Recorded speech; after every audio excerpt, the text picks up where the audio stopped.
I had a friend years ago when I first moved to New York who was the head writer for David Letterman. And he taught me something really kind of maybe transparently obvious, but that I had never known. And certainly as a kid growing up in Savannah watching Johnny Carson, I did not know.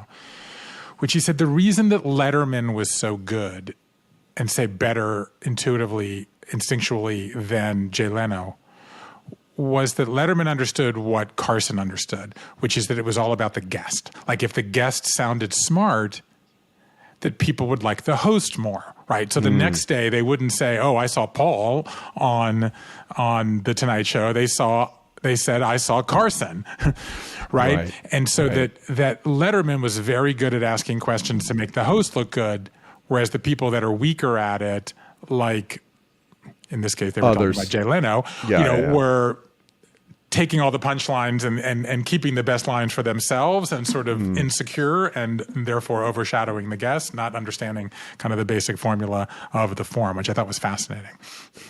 My hope is that you've listened to people like Terry Gross. She does a great job of asking questions and then getting out of the way. I did Terry Gross many years ago, and she did something, funny. Now it's kind of common, maybe with podcasting in general and the pandemic. She refused to be in the room with the person. I've heard that. Why do you think she does that? I think because she wants to hear it like the listener, right? So she was a radio person, and so she wanted to process it. It reminds me of something that my literary agent says about book proposals. Like, I don't want to meet the person because I don't want to like them. I want to like them on the page. I don't really care if I like them in person. Right. I want to like them on the page, and I think it's a similar kind of concept. So for those people listening, we're looking at each other through Riverside, which is like Zoom, but has more bells and whistles, which sometimes work and sometimes don't, as we've already experienced today. So when Terry Gross does an interview, she's in a room by herself, theoretically by herself, but she's not looking at anything. She's listening and just talking into a microphone. Right. So different than how we'll say we're doing this because we're actually looking at each other. This was before that was, when I did it, it was before that was easily done. So she's only listening, no eye contact, no reading the body language, none of that. Just pure sound of a question, sound of an answer. Do you think what's that experience like compared to sitting across a table with somebody? Because one of the challenges we have in producing is that especially since pandemic, everything has been done, or 99% of interviews are virtual, like this one, as opposed to sitting next to somebody, being able to punch them on the arm and say, "Oh, you so-and-so," or whatever. Like the energy is totally different. How does she pull it off? Well, here I can actually talk from my own experience because I've had, obviously she's maybe one of the greatest people to ever do it. So she pulled it off very effectively. In my case, I've had this experience that has straddled the pandemic. So, in a sense, what we're going to talk about today is I have now spent the last 6 years collecting and gathering hundreds of life stories of Americans of all ages, all walks of life, all backgrounds. This is sort of largely in the field of narrative psychology, but the average academic paper in that field has 6, 8, 10 stories. I've done 400 now. And the first half of them I did before the pandemic because I started this in 2017. As part of your book, Life is in the Transitions. That's part of my previous book, Life is in the Transitions, which ended up coming out in the pandemic when the entire planet was in a life transition. And sort of was the right book at the right time because it just sort of showed up with an understanding of what suddenly everybody was going through.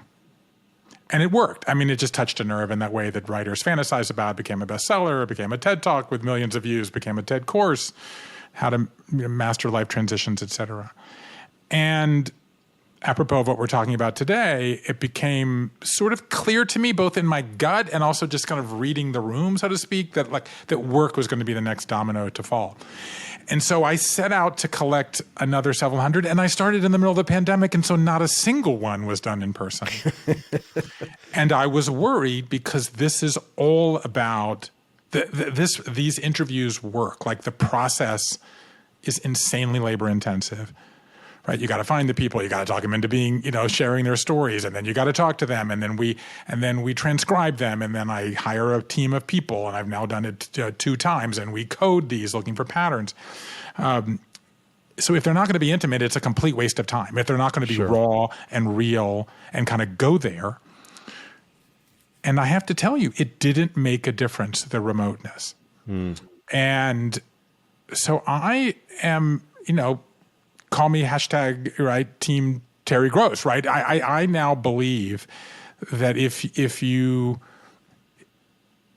I now believe it can be done remotely and that you can get the same type of intimacy.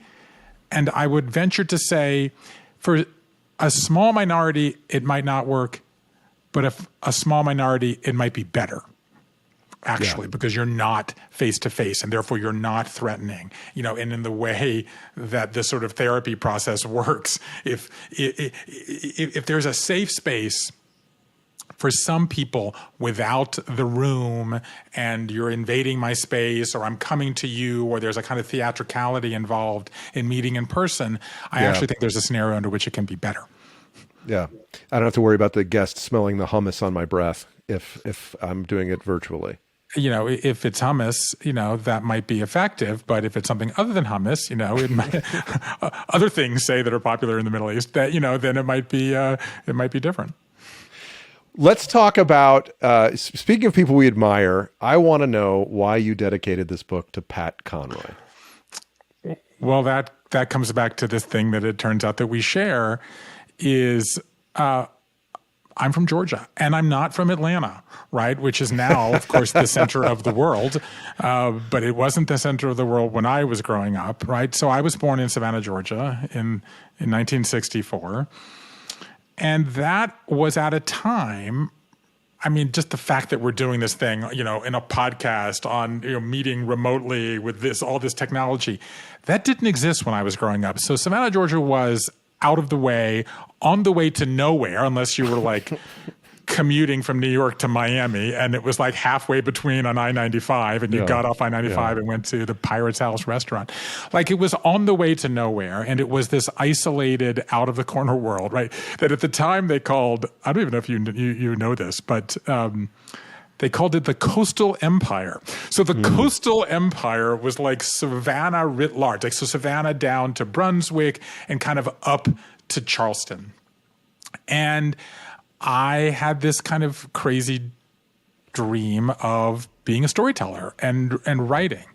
And the person from this part of the world who did that most effectively was Pat Conroy. And Pat, now, in the context of the search and all the stuff we're going to be talking about today, what I now realize is your role models are incredibly important in your life because that's sort of like the first choice that you make about who you want to be and what you want to do, right? We inherit our parents and sort of things about them, about work that we believe, but our role models are the first people that we choose, right? And so later in this book, one of the questions I encourage people to ask as part of my 21 questions to find work you love is, who is your role model? But more important, it's what do you admire about them? Because I have to say I'm nothing like Pat Conroy, right? Pat Conroy had, of course, a famously Baroque upbringing with this sort of romantic mother and a tough as nails, somewhat abusive father. And Pat and his mother use storytelling as a way to escape the horror, frankly, that they both lived in and the bruises that they both carried from the same man. But he captured that part of the world. In the first book he wrote, which most people don't know, actually, if you're an admirer of his, I'm sure you know the story, but he went and taught high school on Defusky Island, which is actually the adjacent island to Tybee Island, where I spent my summers growing up, and I now have a daughter named Tybee.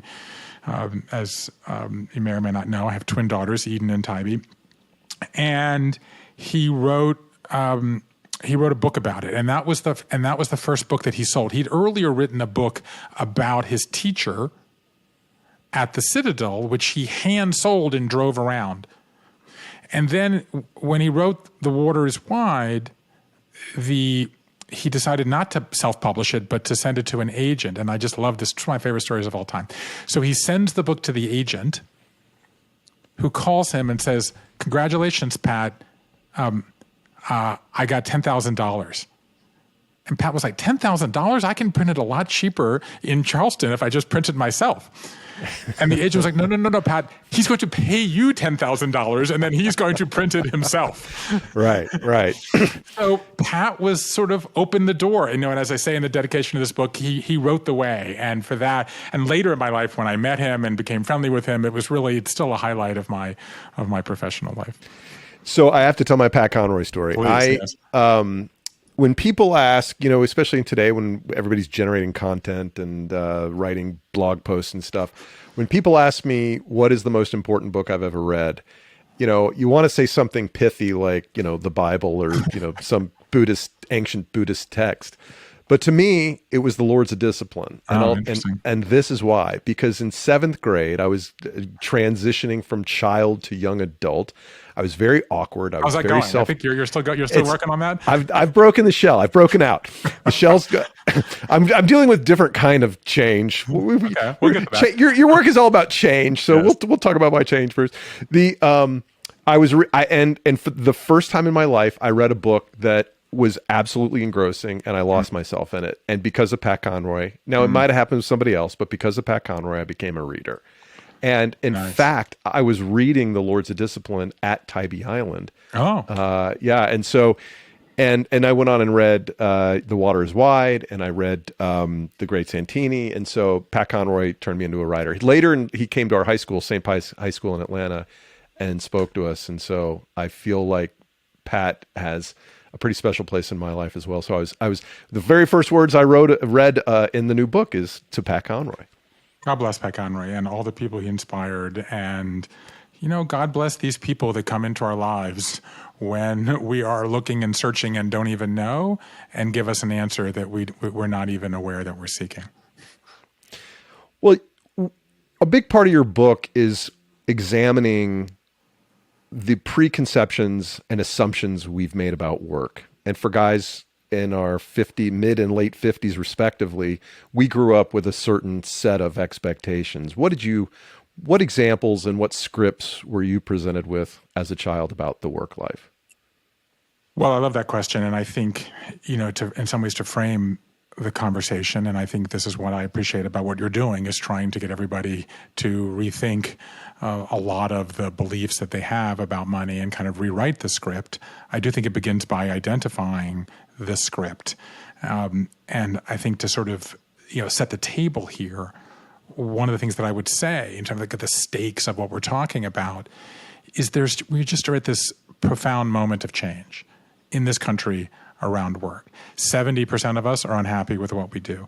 3/4 of people, I saw in a poll just last week, Paul, say they want to look for work in the next 12 months.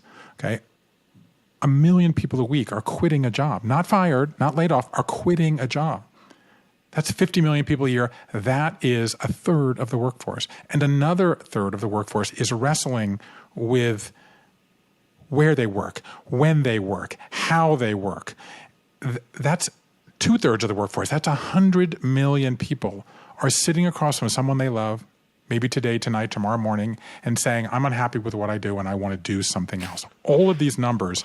Or they're keeping it inside of them. Or they're keeping it inside of them, and they're doing, they're acting out that frustration in ways that are destructive to themselves and their relationships and probably even the organizations that they're working with. Yeah.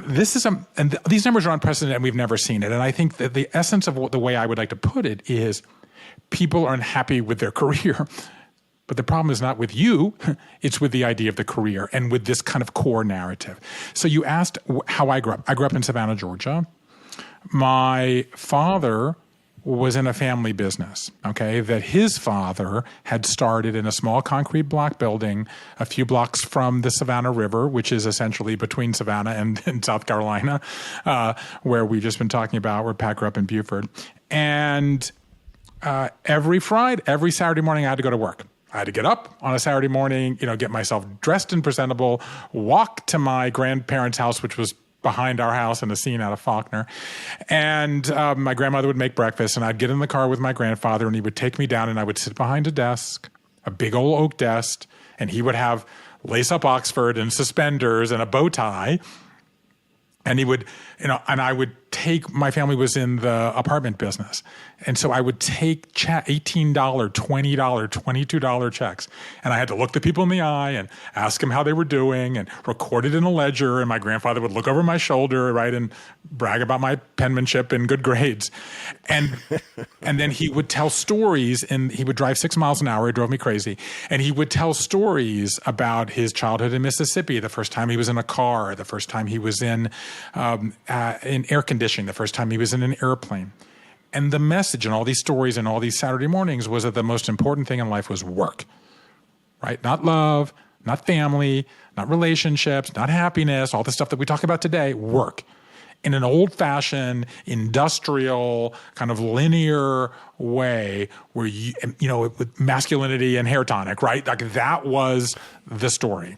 And I think that if one thing became apparent in these hundreds of interviews and thousands of hours and 10,000 pages of transcripts, is that story is dated, is irrelevant, and even at the time it was told was based on only one type of worker. Okay, I'm sitting at my desk, right? People, can't see us, but we're seeing each other, right? And I'm sitting at my desk, and at the beginning of this project, I'm going to write a book about work. Like, I'm going to go get the great, iconic books about work and success. And I got first editions of the 5 defining success books of the last century. Okay, that's How to Win Friends and Influence People, The Power of Positive Thinking, What Color is Your Parachute, 7 Habits of Highly Effective People. You can't have read a success book in the 20th century without touching one or multiples of those. And I turned every page and I researched every name. And the bottom line is, of the nearly 700 people in those books, 93% were straight white men. And 7% were women, and only 0.009% were people of color. We were telling only one kind of story, and it's all about climbing, right? Up by your bootstraps, rags to riches, greater salary, higher floor, better view, more benefits. For a lot of people, that's still the story they want to tell. But that was the only story we were allowed to tell. And what's going on now is that a new generation of workers, younger, more female, more diverse, are leading the way to reimagining we can tell different kinds of stories, and each of us has to figure out the story we want to tell, or we're never going to be happy, and we're going to be looking for another job very soon. The subtitle of the book it's The Search, the subtitle being Finding Meaningful Work in a Post-Career World. Let's start with careers. Let's say you're a writer. Let's get all etymological. Bruce, where does career, where does the language around careers and work come from? Love this. It's a fantastic topic. Why are we not talking about this? Okay. Yes, there are 3 lies about work. The work lie number 1, you have a career. The word career comes from a chariot. It's actually a Latin word from the Middle Ages, and the chariot would run around a course. And so you were running around a course. Like, so a planet career, a moon careers around a planet, right. The planet careers around the sun. Like, that's what a career was. And it was never applied to work. Okay? Because for most of human history, as you know, people lived where they worked and they worked where they lived, right? They were on farms and they did everything. They not only did they tend the farm, but they made their own candles and they tended their own sick and they, maybe grew their own food. So there was no idea. So not only was there no career, there was no job either.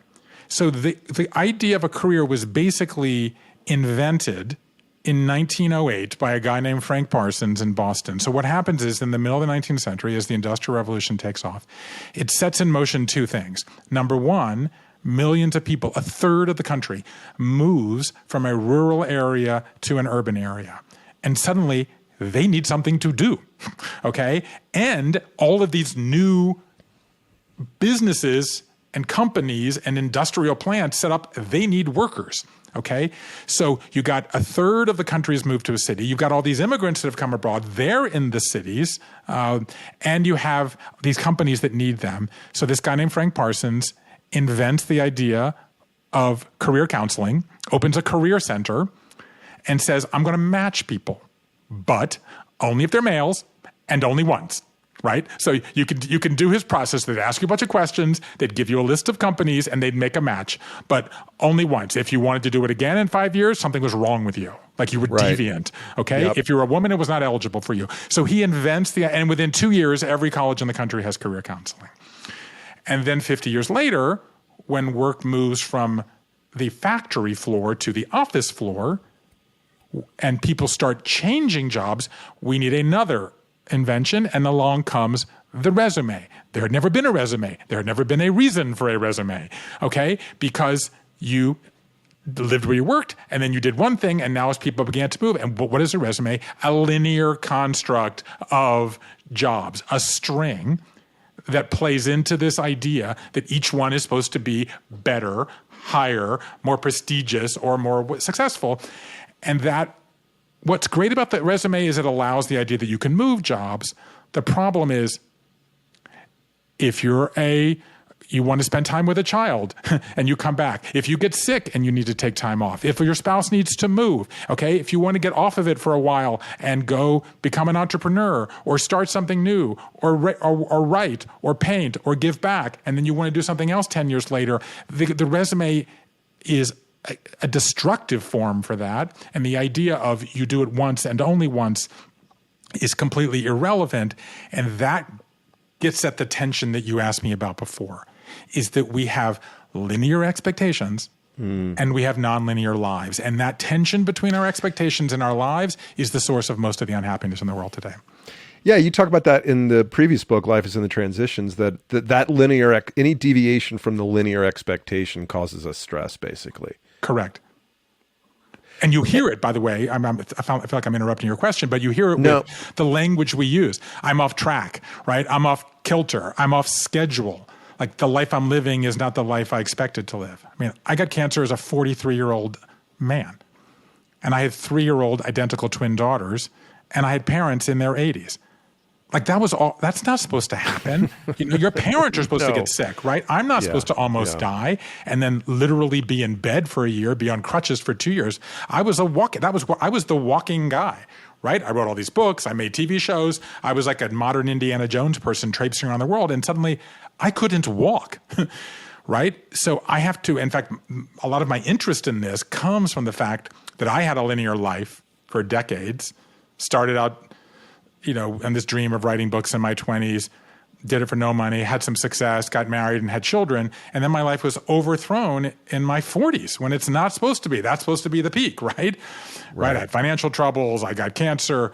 My dad has Parkinson's, tries to take his own life 6 times in 12 weeks. So suddenly I had this confluence of nonlinear events. And that's what got me interested in how do you tell your story when there's a blow up in the middle of the story, because it turns out all of us have a blow up in the middle of our story. So we're really kind of thinking about 40 years ago or even fewer, when I was coming out of business school, say in the mid 90s, late 90s, mid-late 90s. Anyway, you're coming out, there's basically like 4 jobs you can get, right? There's like banking, consulting, marketing, something else. Sales was dirty work. Sales was totally dirty work. Yeah, to dirty work, which is actually where I ended up going into. But basically, and then of course, if you weren't, you could have a career in medicine or law or these other things too.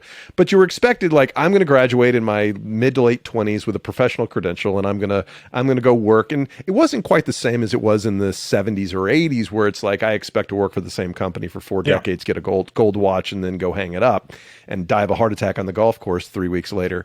But it was like, you're going to go into this field and you're going to have a linear trajectory up and to the right.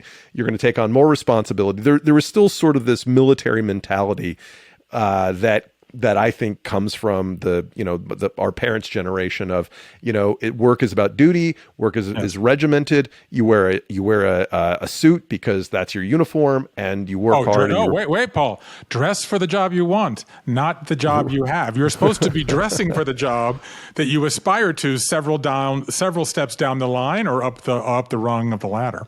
But work has always had this militaristic kind of, up until recently, a militaristic kind of structure to it. And then it was a little bit less 30 years ago.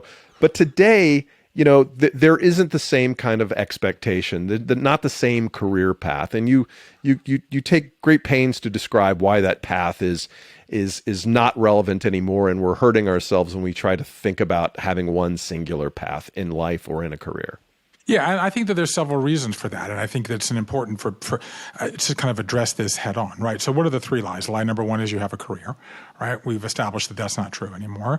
But lie number two is that you have a path, right? And so let's talk about how it is that people work. Okay, so you mentioned life is in the transition. So what I discovered when I was working on my last book was that we go through 36 disruptors in the course of our lives. That's one every 12 to 18 months. For a lot of people, that's more often than they see a dentist. And they could be as small as, not you, what an amazing smile. This is a man who is well dentist. It could be as small as a fender bender or a sprained ankle, or as big as a natural disaster or a global pandemic, okay?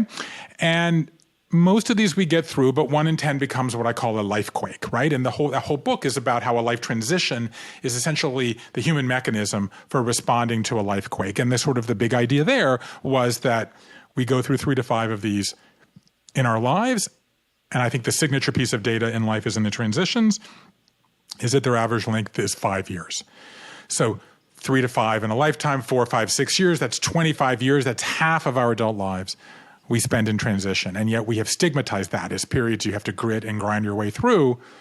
And we have, kind of romanticized the stable periods, and we're looking at it wrong. We have to look at the transitional periods as opportunities for growth and renewal. So that's the backstory here. So when I come to work, the same thing keeps coming up. Like, people go through these moments of inflection, right? And reevaluation and reconsideration. You've described 2 of them in your life, even in this conversation. Like, do I want to be doing this, right? First I go to business school, then I get out of business school. Then I'm on the path. Do I want to get off and become a writer? Start a podcast. These are, I call them work quakes. And the reason that I like life quake and work quake is that they're value neutral. And most of the way we talk about this is as, crises, right? Or catastrophes. But that's actually not the way it is, because as many of them are voluntary as involuntary. And I think that's a frame. So I think the signature piece of data in life is in the transitions is that a life quake lasts 5 years. The signature piece of data, in my view, in the search is that we go through 20 of these in the course of our lives, okay? And that number is growing because that's every 2.85 years, because women go through them more than men, X'ers go through them more than boomers, millennials more than X'ers, and Zers more than millennials. Why? And diverse people go through them more frequently than non-diverse people. So the workforce is getting younger, more female, more diverse, so we're going to go through them more frequently. Why do those groups have higher frequency of work quakes than the other groups? Because they don't have the linear expectations that those of us who are 40 plus have. Right. Were not, it's not in the order and in the narrative and in the grandfather standing over my shoulder. They are living in a world where life moves faster, where the internet means change comes at us from all places. And it's not just work, as you know, Paul, and this is in some ways a big theme of my last book. They're changing jobs more frequently. They're moving more frequently. They're changing religious beliefs more frequently. They're changing romantic relationships more frequently. They're changing sexual orientation more frequently. They're just more accustomed to change. And they have embraced the idea that there are benefits of the nonlinear life, that if you're not doing something that you don't like, and that's the point I want to make. But I see you getting ready to formulate a question, but let me just finish this point and then I'll go wherever you want to lead. Yeah. So to me, the signature piece of data in this book is not the number of work quakes, it's where they come from. The majority, 55%, don't begin in the workplace. They begin in our life, in our lives. They begin in our families, in our bodies, in our health, between our ears, in a mindset change. Because we are no longer willing to say, my life doesn't matter. I'm going to put all my eggs in the work basket for my identity and my meaning. And that, I think, is the big deal. Harold Kushner, the famed rabbi who wrote When Bad Things Happen to Good People, he told me something 20 years ago in an interview that has stayed with me, which is that you and I grew up, Paul, when we believed that one of the primary metrics of success was to make more money than our parents. For many people today, that is going to be a lot harder. Just the real estate, the uptick in real estate value alone will make it very hard. So people below 40, they want to do better for their parents, but they want to have more meaning than their parents. And that's what they're not willing to sacrifice. Yeah. It's interesting. I didn't think about work quick or life quick as, did you say value neutral? Value neutral. They're not all bad. I mean, I'm a parent of identical twins. Like when we had twins, it was joyful. It was a life quake. I mean, it changed everything about our lives. Trust me. Well, I've had the pleasure of interviewing Barry Schwartz, the author of The Paradox of Choice, and the nutshell of that book is that we think that choice is always good, but beyond a certain point, choice makes us less happy. That we make worse choices and that we come to doubt them more. And so it seems to me that, as I'm reading the book, it was hard. I had to check myself, playing the old man get off my lawn card a lot as I'm reading the book. Like, these young people, they just don't care. They don't want to work hard, all that kind of stuff, right? So being honest and self-aware of my own prejudices, I have feeling that. But as you say, value neutral. Let's just say the next generation and generations, they have more choice. They have more flexibility. Yes. Whether that is a good thing or a bad thing isn't the question. The question is, what do you do with it? How do you get the best work, the best meaning out of the situation you're in? Bingo. There you go. I mean, that is exactly the question. So first of all, let me affirm and tell you I completely agree that choice is paralyzing. I mean, the way I think of it, so the kind of my frame for this is there are the three lies, right? You have a career, you don't have a career. You have a path, you don't have a path. You have a job, we can talk about that or not. We all have multiple jobs these days. Yep. We have a main job and a side job and what I call a hope job and a ghost job. We can leave that off stage here. But there's one truth. And the one truth is that only you can write the story of success that you want. Only you can decide the meaning you want, and only you can make the choices that you have to make. And I think you're exactly right that we get paralysis because there's too many choices. So there's the blessing, but the curse is, the way I like to think of it, is we get writer's block writing the story of our own lives. And I think that is the core challenge. So how do we do that? Okay. So that's, if you go back 100 years, most people had to live where their parents wanted them to live, do what their parents wanted them to do, believe what their parents wanted them to believe, love who their parents wanted them to love. So there was no freedom. And by the way, especially for women, this was really difficult. Today, that's not true. You can live where you want to live, believe what you want to believe, love who you want to love, do what you want to do. The problem is there's a lot of choices, and for most of us, they don't know how to do it. That's why, as you know, the bulk of this book was how do people who are happy and do find meaning in their work, how do they do it? And the answer to that question at its core is they do what I call a meaning audit, right? Is they do the personal archaeology involved in figuring out the story that they want to tell. And that involves, in perhaps the great paradox of this project, and to me, the great lesson of the search, which is the people who are happiest don't climb, they dig. And they go back into their lives, their set of experiences, what they learned from their parents, the role models that they chose, the pain points that they've always had, and they figure out, this is the story that I've always been telling, and I need to focus on how to tell that story better today.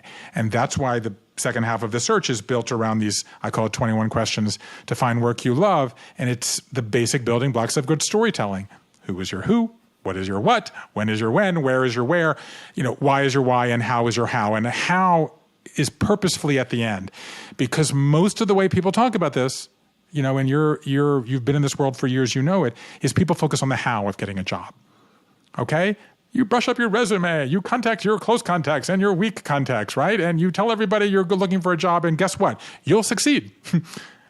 And 2.85 years from now, you'll be unhappy again because you haven't done this stuff. So how goes at the end? Before, you got to do the who, what, when, where, why to figure out where are you in your life and what's the story you want to be telling right now.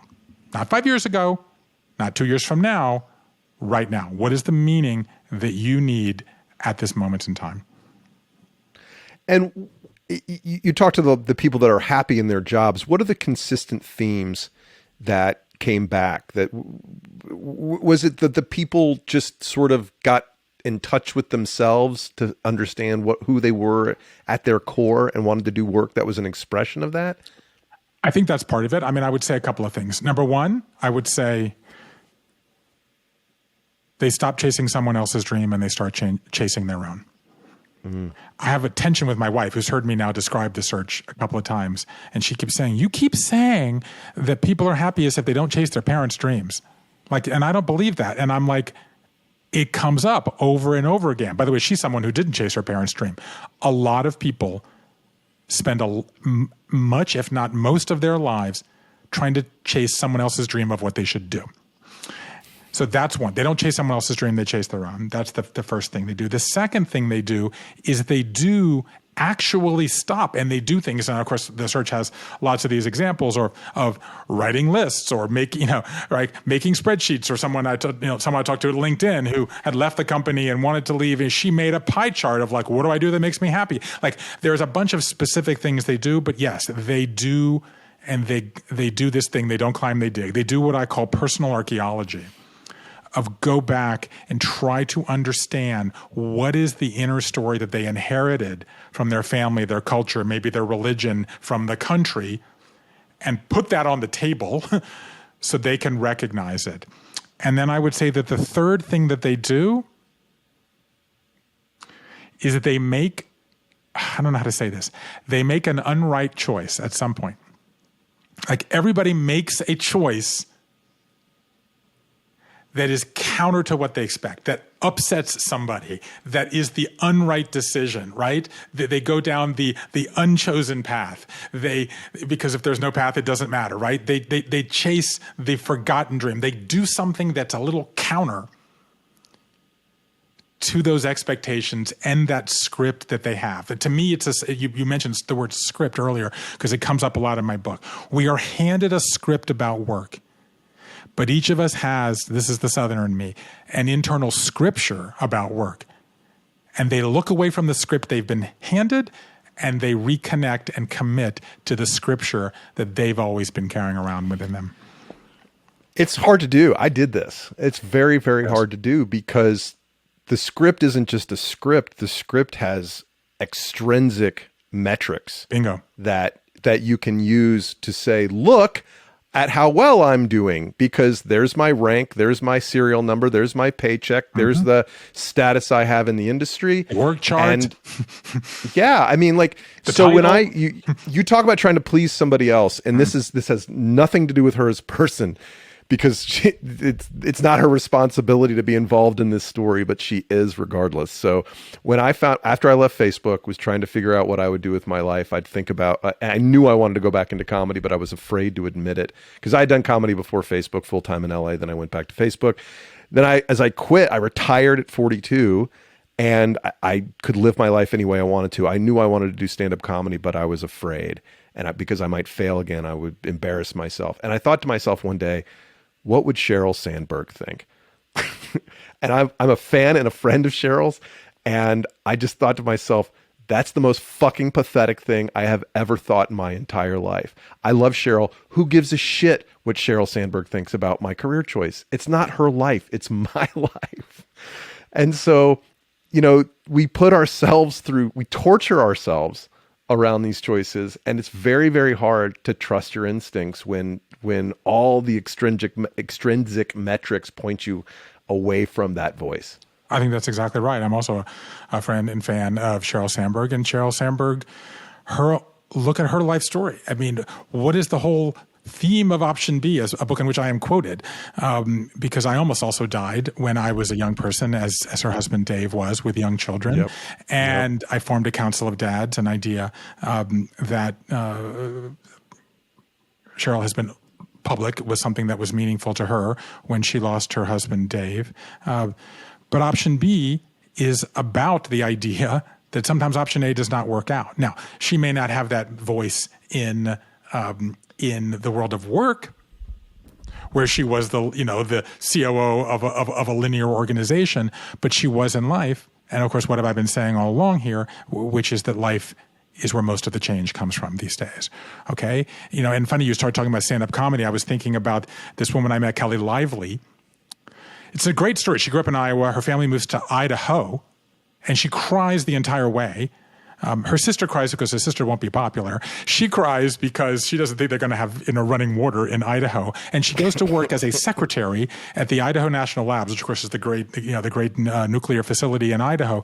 And and she gets married and she has children. And she realizes that as a secretary, to use a now dated word, that she's not going anywhere. And so at age 30, kind of over the wishes of her husband, she goes back to get a college degree because she'd never gotten one. And she slowly rises up in the Idaho labs, and she becomes the highest ranking woman, the first one to take a nuclear reactor from Idaho to Florida to be launched on to be part of a space shuttle launch. She has a side job as a stand-up comedian. Of course she does. And she has now retired, a little bit older than 42, but not deep into her 60s. And she's living on a houseboat and doing stand-up comedy. Because this is the opportunity of there is no job, is that we can juggle different things. And so we passed over it, but I want to talk about it because you just brought it up. So only half of us have a main job anymore. In my cohort, it was 39%. Okay? 2/3 of us, people don't have one job, they have up to 5. A main job, that's fewer than half. 2/3 of us have a care job, like caring for children or aging parents. 3/4 of us have a side job, which is something that we talk about a lot. But 86% of us have something I'd heard about so frequently, I decided to name it. 86% of us have something I heard about so often I decided to name it, and that is I called it a hope job, which is something that we do that we hope becomes something else, like stand-up comedy, right? Or writing a screenplay, or selling jewelry on Etsy, or pickles at the farmer's market. And for many of these, by the way, we not only do we not get paid, which is how economists call work labor you do for money. But if you're selling pickles, you're probably paying out of pocket, right? Or you're podcasting initially. You're paying for this in the hope that it might become something else. And actually, then 93% of us have this invisible time suck that feels like a job, battling self-doubt, right? Imposter syndrome, or discrimination, or bigotry, or sobriety, or mental health, which I call a ghost job. And the reason that I brought this up in response to this question is it shows that that option A and option B no longer have to be at different times of your life. They can be simultaneous, okay? So that most entrepreneurs start this way. They have a main job maybe that they're doing for salary and benefits, but they have a side job they're doing, or a hope job they're doing because it brings them more meaning, okay? And the same thing with a care job. So maybe, I don't know if you're a parent, but maybe your kid's on travel soccer, or maybe your kids are going through the college application death march, as mine did the last couple of years. These take huge amounts of time. So someone may say, my kid's on travel soccer for the next 2 years. That's my number one job. Yeah. And I'll put my own ambition or need for meaning or service behind. So we can shift. This is the advantage of the nonlinear life. And that's why I keep saying over and over again, the question is not what Sheryl wants, not what the How to Win Friends and Influence People says, not what you see on CNBC. It's where you are today, knowing, accepting, embracing that it could be different in 2 years from now, or 4 years, or 5 years. How many people we know, our age, my age, who when they had children said, I want to spend more time as a parent, and said, if I get off the escalator, I'll never be allowed back on again. What has squandered more human potential than that? And today it's no longer true. Get off for 5 years. You can get back on, no problem. Okay, so the obvious question when you're talking about chasing your hope job or living your dreams or whatever is, okay, that's fine. That's all well and good. Yep. but you still have financial responsibilities. Yep. And that those should trump your dream. Like, first thing, you got to put a roof over your head. You got to take care of your kids. You got to feed yourself. Yep.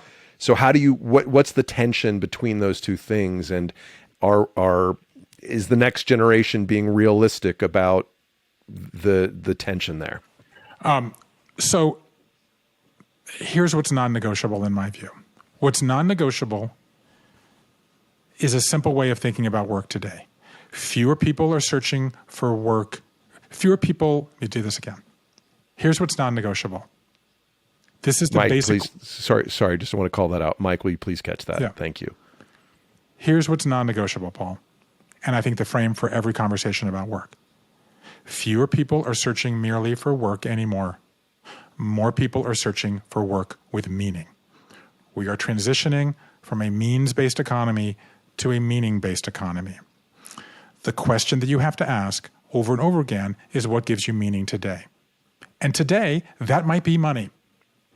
And that might be security, and that might be healthcare benefits. But the thing to understand is that it may not always be that way. Just look at people that you know. We all know people who start out in their 20s trying for a dream, whether that's playing center field for the Yankees or, making the national ski team, or writing the great American novel, or writing a Broadway musical, or becoming a tap dancer. And they do this for a while, and then maybe they settle down and have children, and they realize, okay, I suddenly have different needs. I want a house. I need a mortgage. Trust me, I'm sending 2 kids to college in 100 days. I understand this. But we also know people, Paul, who do what you did, which is set out down that conventional path, defining themselves by money and success and title and these metrics of achievement, who then get to a point, in your case, it might have been 42. For other people, it's 52. For other people, it's 62. And they say, I want to climb a different mountain now. I want to do something else. I want to give back. And so what I've tried to design in the search is a toolkit for helping people figure it out at any given moment.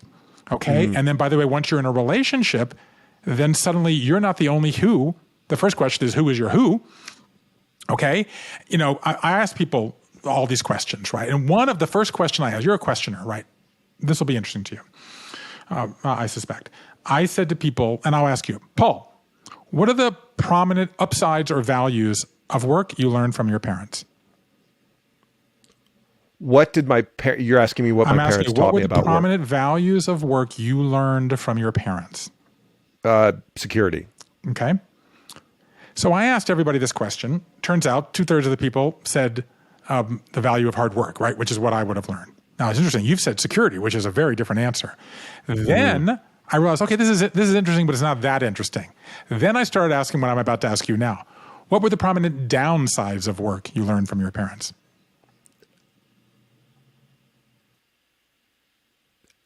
Being beholden to someone else. Okay, fine. So this is very interesting to me, okay?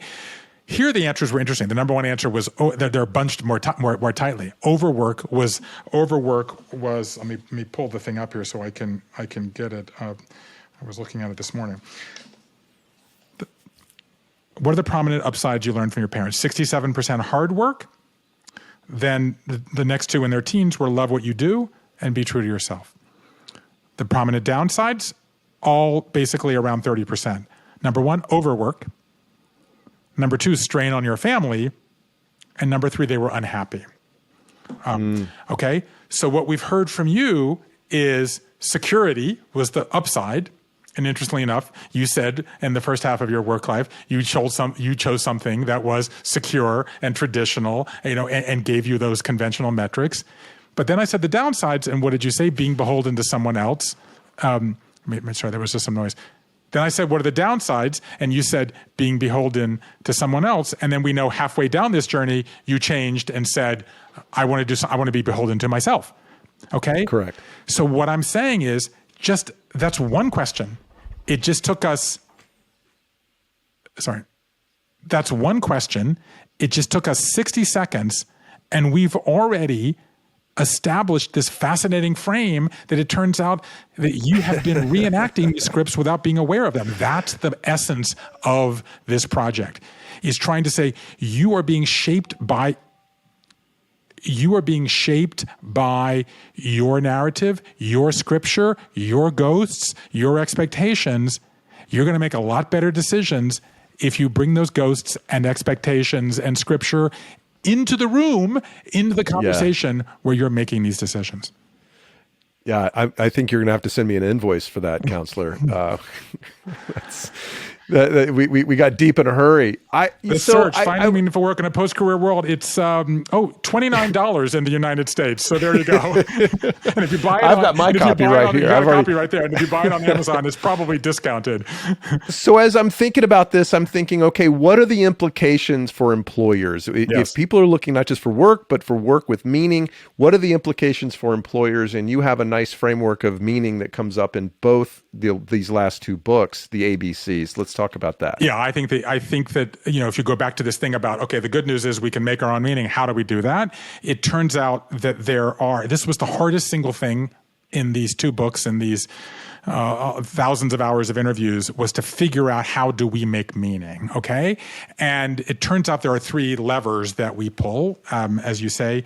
I call them the ABCs of meaning. Let's break them down. The A is agency. Okay, what is agency? Agency is what we do or make or control, okay? For many of us, it's our work story, actually, the thing that we do that gives us autonomy and a sense of self-esteem and confidence, okay? In narrative terms, that's our me story. The B is belonging. So belonging is our relationships, okay? Our colleagues, our family, our loved ones, our co-religionists, the people we march in our political rallies with. So the B is our relationships, okay? In narrative terms, that's our we story. And the C is a cause. Okay, that's a calling, a purpose, something higher than themselves. Okay, in narrative terms, that would be our the story. And so let me ask you this. So what I've realized is that we all have all three within us. Okay, so I'm going to say, so I'll give me example. I'm a writer. I'm a creative person, so I'm very agentic. So I'm an ABC. B, belonging. I'm a super involved family member, a very hands-on dad. Cause is less important to me. I'm an ABC. I would probably say I'm maybe 50, 40, 10. Okay. My wife is a CAB. She's an entrepreneur. She started an organization called Endeavor that supports high-impact entrepreneurs in 50 countries around the world. She gives. She's a co-founder and a CEO, so she's very agentic. Other than family, relationships are not that important to her. She's probably, maybe 50, 30, 20, if I had to say. So what are you? What's your ABC? What's your order, and what percentage would you allot them? It's interesting. I was thinking about this a lot. One of the things I learned about work when I left work was that the B meant a lot more to me than I thought it did. And I didn't realize that until I was sitting by myself in my lovely home. And I was like, why am I not happy? And it's like, because I'm not part of a team. I'm one of 6 kids. I've always been both individualistic, but also highly rewarded by affiliation. So I think belonging is a big one to me, even though I work as an independent comedian and as an independent podcaster, I miss having that interaction a lot. So I think to me, here's what jumps out of that story to me. What is that in the moment of transition, you did this meaning audit, you recognized this thing about you, and you had to make adjustments. And that's the big revelation here, I would say, which is to say, in a transition, we rebalance our ABCs of meaning, right? So I think of these, and there's a visualization in the search about this, as like Lady Justice, not with two trays, but with 3, right? We have pebbles in them. So maybe you've been working very hard and you get laid off, all right? Or you want to start something new, or you have a change of heart, and so then maybe you rebalance and you become more belonging oriented. Or the inverse, maybe you've been raising children or caring for an aging relative, as I've spent a lot of time doing in the last 3 years. And then you say, you know what, I want to do something for myself right now, right? Or maybe you give back and you're burned out and you say, you know what, I want to spend more time with my family or write a memoir or whatever it might be. So the blessing of the nonlinear life is you can make these changes. The challenge, and which is the challenge I'm trying to meet here, is how do you do this audit, this archaeology, this kind of self-evaluation to figure out, okay, Paul, think I'm going to leave my, Fortune 100 business and go work for myself. And I'm going from A to A, and I realize, oh, wow, I've just lost B. My B has been downgraded, and therefore Yes. I want to, there's a wonderful story in my book of Joey Clift, who's a Native American comedian, right, who started I think it's got 30,000 members of comedy writers in LA who share pictures of their cats, right? So it's sort of like, I need some belonging in my life, even though I'm going to be independent. Maybe I'm going to start a podcast and interview people or whatever it might be. And so I think that's the essence in these periods of transition, life quakes, work quakes, whichever one you're going through, where we reevaluate and readjust the weight we give to each of the ABCs of meaning. The meaning is what's non-negotiable. Everything else is entirely and almost constantly renegotiable. Bruce, I want to just acknowledge that we're at 4:30. You said you'd have a few more minutes. If we do 15 more minutes, Yep. Is that good? This is awesome. I'm enjoying every second of it. No, it's gone fast. Far too often I'm watching the clock going, are we not there yet? And this is quite the opposite. So what does that mean for employers? I mean, look, right. somebody's got to work at the cement plant, right? And I mean, can you really, and I don't mean to denigrate any of the work done there, right? But can you really expect for an employee who's doing hard labor outside to say, well, this cement goes and builds hospitals or it builds homes for, to protect children and all that kind of stuff? How do people that are really working on drudgery connect their work to the ABCs? And how can employers create better environments for people to see those values? So there's two choices here, okay? One choice is to ignore what's happening.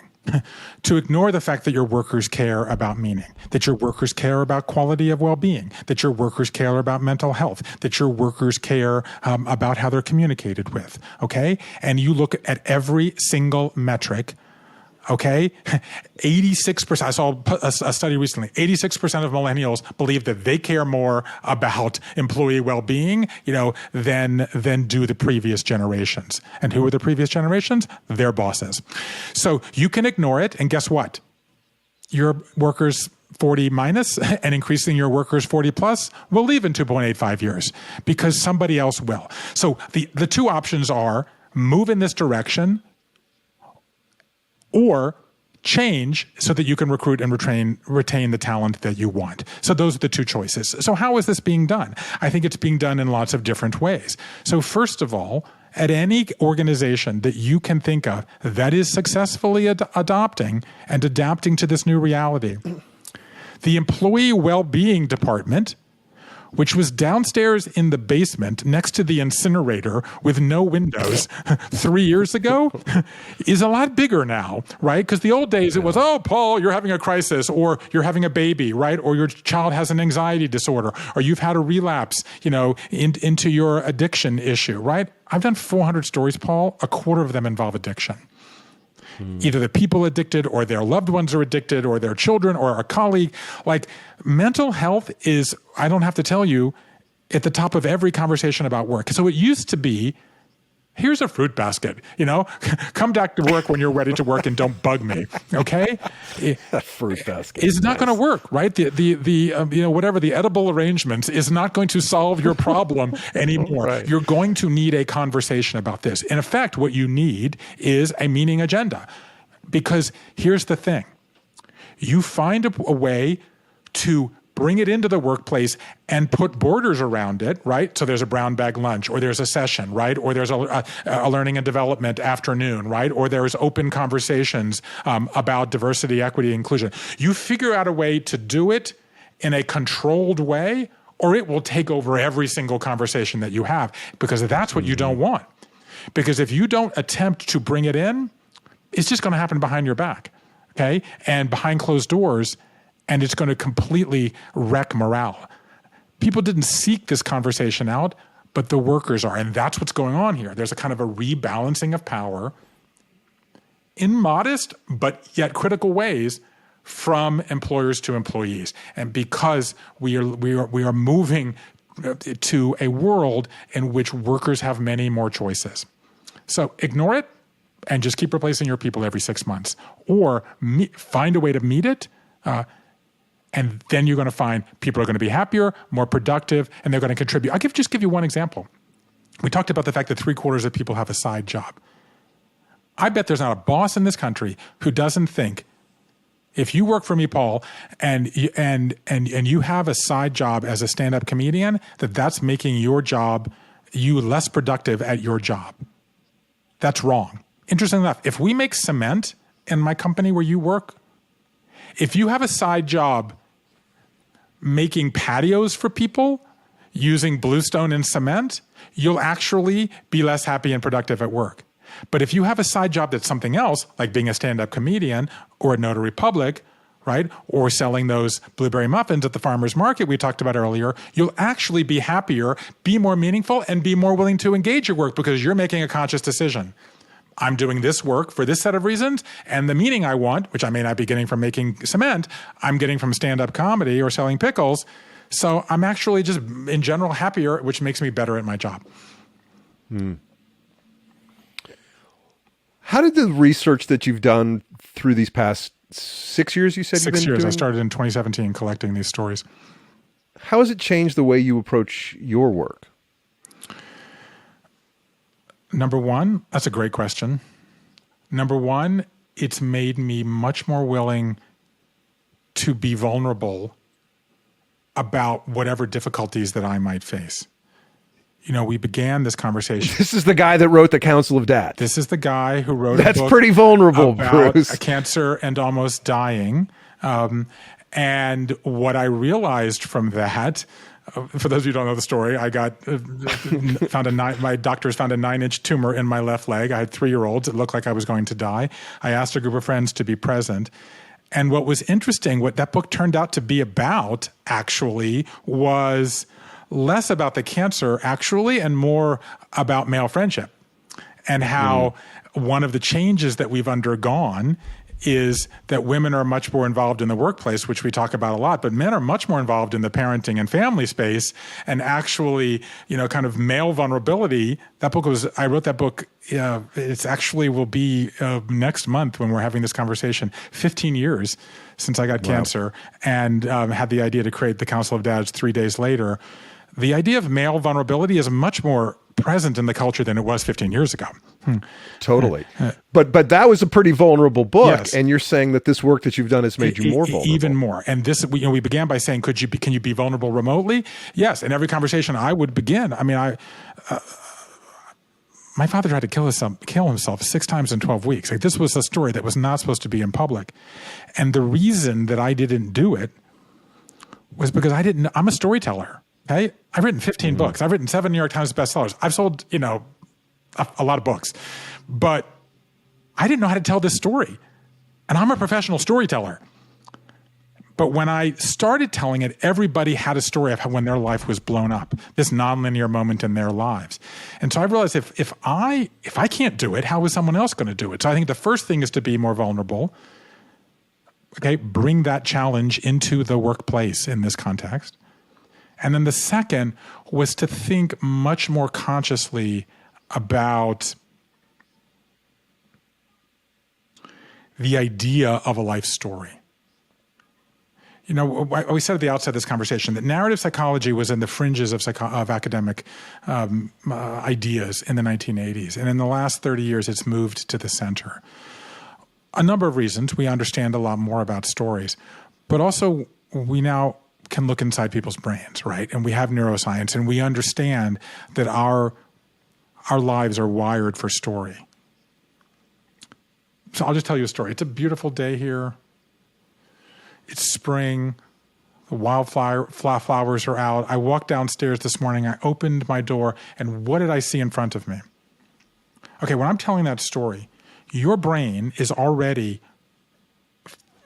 finishing that story, like ending where it's going to go. So you think what I'm going to see. I've mentioned the flowers and the beautiful weather, and it's springtime. And now I'm going to tell you the story. It's a beautiful day. It rained overnight. The wildflowers are out. I go downstairs. I open the door. What do I see? A giant pile of donuts. Okay? So what happens to you? In your case, you just laughed, right? Because what your brain told you, I'm not expecting donuts, I'm expecting wildflowers, right? Well, it's Brooklyn, so I was expecting something Yeah, else. well, but exactly. That's fine. The rats are gone in the morning. They only come out at night. So, get your mind out of the gutter where the rats are. So our job in our lives is to adjust and readjust our stories when we are faced with a pile of donuts. And what are we going to do with that pile of donuts? Okay, are we going to go back inside and say, I'm not going to go out? Okay, we're going to start eating them? Are we going to walk around them and ignore them? Or are we going to take them and start giving them out to people and making a belonging connection? So the thing that I've learned is that the story of who we are is not part of us. It is us in a fundamental way. Like life is the story that you tell yourself. And it's like what I tell my children is you have to think of your life as a story. And when something unpleasant happens to you, your job is to make it a story. Find some humor, find some growth, acknowledge the vulnerability and the pain, but you want to begin to add new chapters in your life of how you accommodated the pile of donuts or the tornado or the downsizing, or the diagnosis or the pandemic, because these are coming at us every 12 to 18 months, more often than you see a dentist. We can get through them more successfully, or we can be overturned by them and stymied by them. And our job is to begin to think of our lives as a story and use these tools to tell that story more effectively. Just a couple of personal questions, and I want to let you go. Please. You've written seven New York Times bestsellers. Have you learned, as this book comes out, have you learned to put a healthy distance between your book sales and your sense of self-worth? Is anybody going to care if I have an 8th or New York Times bestseller or not? Well, I'm asking about you. How do you feel about it? I grew up in a isolated corner of the world in Savannah, Georgia, heroizing and fascinated by Pat Conroy, who had a much more difficult childhood and young adulthood than I ever did, who managed to turn that pain into beautiful stories. And I have felt, and I'm unusual in that I stumbled early on in my life into a way of living my life that I enjoy, but that's very hard to pull off. So am I, and to sustain, even harder to sustain, and just as hard, if not harder, to sustain. So am I aware, that I have this tendency to fall prey to my own instincts and to my own narratives? Absolutely. But am I also aware, because of the fact that I almost died 15 years ago, because of the fact that I've now talked to people who've been through much more horrifying circumstances than there is a floor beneath me which I am incapable of falling. And that is the floor of despair and unhappiness and misery and meaninglessness. So do I believe that this story will change the lives of millions of people if they can encounter this idea? Absolutely. Am I working hard to make that happen? 100%. If it doesn't happen, will I be okay? 1,000%. Because this is a blessing that there's nothing more powerful, as you have learned, by looking people in the eye and say, tell me your story. And my message to people out there is, if you are stuck or feel trapped in someone else's script or feel like you are chasing dreams that are not your own, come meet the people in this book and the story of what they overcame. I think of this book, I don't know if you know this, but the word informational interview actually was invented by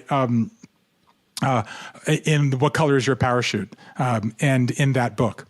I think of this book as the greatest collection of, the largest collection of informational interviews ever assembled in one place as people talk. And you can find, forget me, you can find inspiration at them to tell the story that you want to tell and get the meaning that you want and the happiness that you crave. Do you feel rich? I cannot remember the last time I thought about the word rich. It's not even a word that's in my vocabulary. I feel bountiful. I feel treasure all around me. And I feel privileged that other people are willing to share their richness with me, and that I can play a small role in helping other people live a more enriched life. Bruce, this has been a real treat. Thanks for taking the time. The new book is called The Search: Finding Meaningful Work in a Post-Career World. Where can our listeners find out more about you and your copious work? This was amazing, actually. I hair on the back of my neck that's rising, and just a wonderful feeling. And I'm grateful that we have been connected. The Search you can get wherever you buy your books. There's an audiobook that I just recorded, and you can buy it wherever you buy your books. It's out now. You can follow me on all sorts of social channels at Bruce Feiler. That's Feiler. That's Instagram, LinkedIn, Bruce Feiler, author. On Facebook, I write a weekly newsletter, as I think you know, called The Nonlinear Life, which is at brucefeiler.substack.com. And if you go to brucefeiler.com, I try to answer every email. Nothing would make me happier than to keep this conversation alive. Thanks a million, man. We'll put links to those in the show. Sorry, I'm going to do that again. We'll put links to all that in the show notes. Bruce Feiler, once again, thank you very much. My pleasure, Paul.